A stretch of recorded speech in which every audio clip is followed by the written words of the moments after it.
I'm one of the first year internal medicine residents from St. Joseph Hospital. So this is my clinical vignette. So this is a 34-year-old Indian guy who's recently traveled to India in December 2007. He comes to the hospital with the chief presenting complaints of fever and chills, which has been going on for 10 days, along with cough. He also complains of hemoptysis, which has been going on since 1 day. So his review of symptoms is also positive for pruritic chest pain and night sweats. The patient denies any weight changes in the last couple of months. His past medical history is significant for infertility since the last 3 years, which he has been going to his primary care physician as well as infertility specialist. His recent PPD, which was placed approximately a year ago, was negative as per the patient. Physical examination was essentially normal, except for mild decrease in the breath sounds bilaterally on the basis, but more on the left side when you compare to that of the right side. Rest of the physical examination was completely normal. This is a chest X-ray. PA view shows a huge, obesity here, which is actually compressing the right heart towards the right side, along with some evidence of atelectasis on the left lower lobe. So, is this causing our patient's symptom? Young guy who's recently traveled to India, complaining of fever, night sweats, and hemoptysis. Tuberculosis certainly has to be higher in the differentials.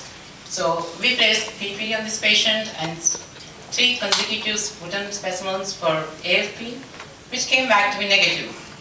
So what's the next step? We went for the CT scan of the chest with a contrast, which shows a huge mass. Actually, in the anterior mediastinum, you can see is 10.6 by 6.6 centimeters. So the next step we also did, so what would you expect when a patient, young guy, has a huge anterior mediastinal mass?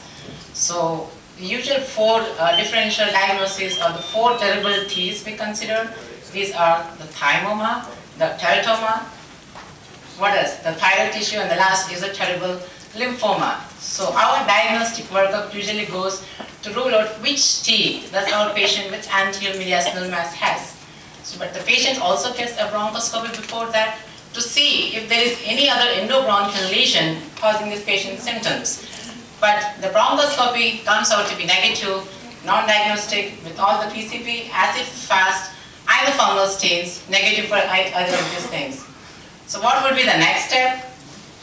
For the established exact diagnosis to see which terrible T fits this patient, it has to be biopsy of this mediastinal mass. So we went for the mediastinoscope and the biopsy. So this is the first picture, which shows a light microscopic view. As you can see the hand pointing out there, this is a large group clusters of polygonal cells which actually lie in the sheath of this mature group of lymphocytes. As I'll show you, this is the next picture. This is a high power field of the same specimen. So here you can see these clusters of cells with the large nucleolus surrounded by the clear cytoplasm. So giving rise to a clear-cut picture of the fried egg appearance, surrounded by a mature group of lymphocytes, as you see this arrow in the fibrotic stroma. So to see more exactly, once again, as I said, which T does belong, we went for immunohistological staining. This is the leukocyte antigen staining, which usually picks up the cells in the biopsy if there's any evidence of WBCs or lymphomas. As you can see, only the small mature group of lymphocytes are stainable with this color, but not these abnormal cells, indicating that lymphoma is certainly not the diagnosis.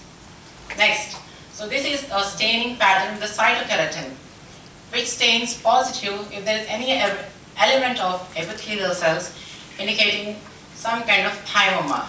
But as you can see, none of these cells stain positive. So one of the other T is also out now. This is the next staining. We can see with the placental alkaline phosphatase, which usually stains positive if there is any element of the germ cell component.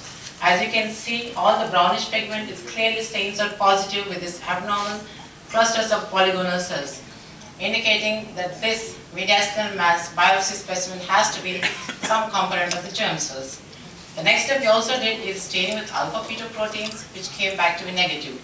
So now we have the differential is the germ cell tumor. So, but to see, after all these radiological, clinical, pathological, and immunohistological staining patterns, diagnosis is clearly consistent with metastatic mediastinal seminoma. So what is the next big step? So is this the mediastinal seminoma? Is it a primary lesion? Or is it coming from somewhere else? Where do you expect this germ cell complaint to come from?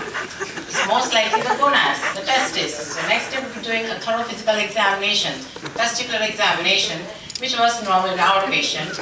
But to make sure we are not missing anything, went for the ultrasound of the testes, which was absolutely normal.